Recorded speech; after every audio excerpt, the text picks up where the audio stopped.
We made it to the Museum of Transportation in St. Louis. Just got here, and you see behind me is the big picture of Big Boy, real nice.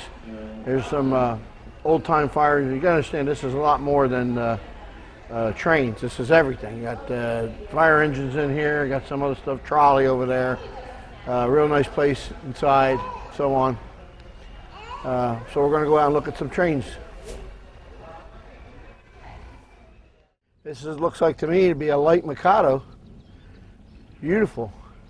It's got all the parts on it like I'm going to build for the CNJ, except this is a light Mikado. It's a beautiful engine, I'll tell you. You can see the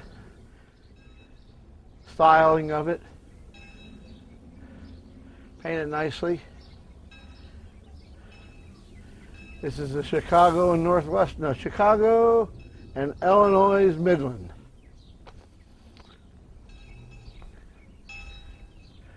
Nice. Yeah. All right.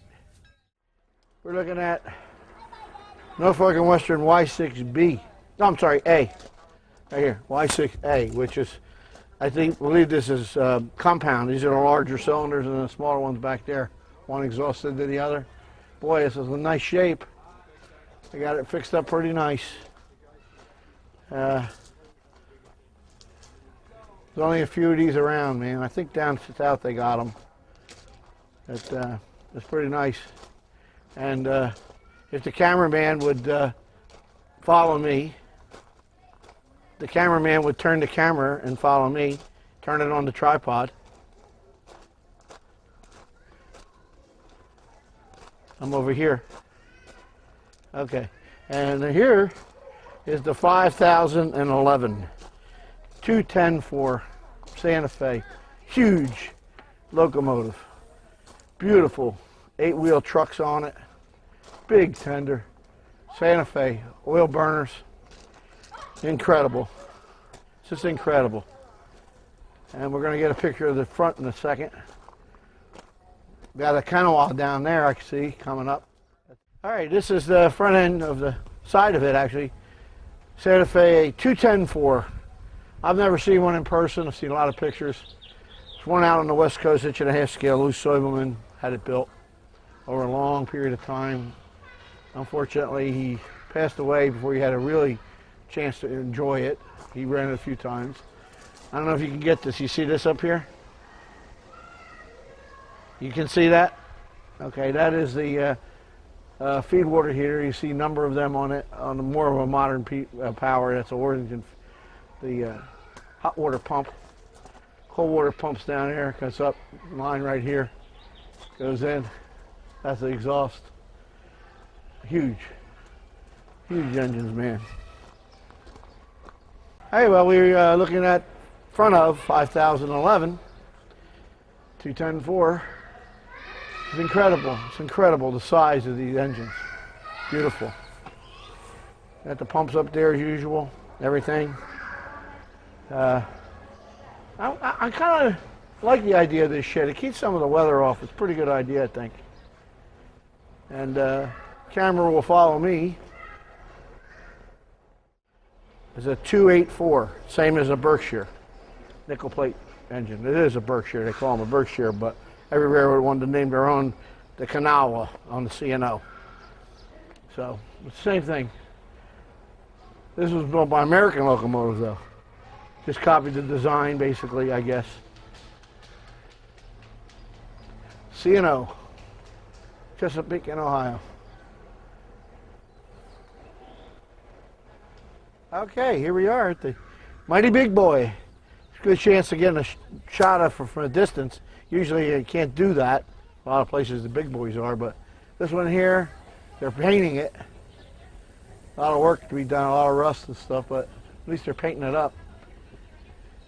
This always interests me, right here, how this rod is long and then the actual support is here, and of course the piston rod has to made up to it. That always kind of interests me. And this is another interesting thing about the Big Boy. They have a gear here, then another gear here to run the lubricator, DV7 by the way. bearing in there, ball bearing of some kind, roller bearing or something. And huge ass steam pipes going down here. This is delivery pipes for the steam. These are not or compound. And we're going this way. And here's the back engine, which is, the cylinders are closer to the driver, whereas up on the front, they're over the lead truck. So that's why they have that longer rod between the pieces there. It's different about that. And reverse gear, built reversed. And then I think there's a rod that goes between this one and that one up there. Somehow reverses it. I don't know how that works through, because it's articulated at this point. Right here, there's a joint there. There's got to be a rod up there. I never really studied the big boy, so I don't know. Possibly a rod in there someplace. Don't know. All those guys out there building big boys, maybe you can answer the question. There's definitely some way to connect them. Ash pan. These things here always interest me. To dump the ashes. You turn this and it opens the doors. There's two of them on a big boy. These look like just like ordinary brake wheels. Trailing truck. Another one of them things. Got three of them on there. And the centipede tender.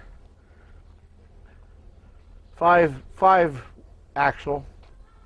I think most of them are 5 axle, and of course they have a truck in the front. Tender looks pretty decent. But, it's the big boy. You can go in the cab of the big boy. I don't know if I've ever been in one. All right, well, you can just see my face here. I'm in the cab, in the driver's seat. I'm going to sit down here, and boy, I tell you, must have been something else running these things. Uncomfortable as hell. Choo-choo. Where's the throttle? Here it is right here. Well, I'll tell you, he could have a dance in here so huge. I could not imagine running these locomotives. You had to be one tough individual. I admire those men that ran these things. I mean, I know what all this stuff is. You can imagine, like, this is the brake here and the Johnson bar and the throttle up here. And you had to be a pretty big man to run. I'm like 5'6.5" or 7. I'm not a huge person, but you had to be a big individual. Like for example, Ross Rowland is a big man, and I can see where he would easily run and be able to run a large locomotive. But you know, it's big. Get the gauges up there, and then you don't have a lot of view. I mean, you're looking down here at this window. It's dirty, of course, but you see alongside this boiler. What the heck can you see in front of you? It's unbelievable. You can't really see where you're going, and it's amazing. I mean, we run miniature stuff, but anywho, it's beautiful. Beautiful. High. I must be 15 feet off the ground here. 10, 15 feet off the ground. And they got behind the camera there, there's like a little seat box. There's one over here. Some dude to ride on. Over there, the fireman runs over there, and of course the engineer runs over here.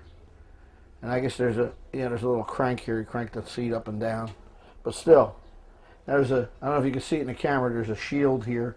But when you open the firebox, you don't get that blast of heat. Just a little shield. Whew, must have been something else running these things, man. Water up there. Water pressure right here. Boiler pressure. It's got a 600-pound pressure gauge, so that means when that thing's straight up and down, probably ran on 300 pounds.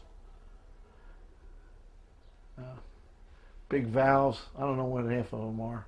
Tells you here. Cylinder cock shut off all the way up there. Pumps up there on the top. How the hell you reach that up there? That's what I say. You got to be a tall man, a big man to run these. 6-footer, at least. Beautiful. We're on the fireman side, and I would think that this, it's not connected to anything, but I think this is an injector control here. And the stoker motor, the part of the, where it blows into the front ash pans. I guess you blow out the ash pans with that. I don't know what the heck this is. Something to do with the generator or something, I don't know. Got the lights, like a light that has a reflector on it, throws the light back. Interesting. Mechanical displacement lubricator up there. I don't know. Right up here. This is the gauge glass, of course. Got a Sturge column behind it. Man, I'm telling you. Open the fire door. Probably welded shut. Usually they are. That firebox is outrageously big. And you can imagine running down. With that noise and the incredible noise and stuff in this place. Unbelievable. I couldn't imagine. I just could not imagine running one of these. Could you imagine it? No. Running, I mean, like you bouncing all over the place. And wow. I'm sitting here in the cab of the 5011. A lot different than the big boy. A little bit smaller. It seems a little more manageable to run. I'm sitting higher. The seat is much higher than the big boy. Throttle's easier to handle. I can see down the railroad, down the side of the boiler a little bit better. This, that's the whistle. And then this is the Johnson bar here. Not the Johnson, I'm sorry, the throttle. Brake. Johnson bar. Independent here's a little different, if you can see it there. This is oil fired. I don't know if you got it. You got that in there? That's a speed recorder, so they know how fast they were going. It goes up to 120. I don't know how fast these engines went. They probably went 70, 80. The dual face gauge over there for the steam, both sides. And then we had, it seems a lot more interesting because they had all the valves down here in manageable position. Whereas the other engine, you had to be 7'50" tall to fit up there to reach them. This one seems to be more manageable to reach, a little smarter move. Yeah, looks like it's a little bit easier to run this engine. Wow. To get down, I need a ladder to get down so far down. No. Okay, come on, over there. All right. Anyway, you're over here on the fireman's side, and this is where you would fire the engine here, oil, and these valves here for the oil. Bells over here. We're gonna ring the bell. You got a pool on this, right? Yeah. And this is different things. Anyway, that's the 5011. Looks like it's a little easier to run than the other engine, the big boy.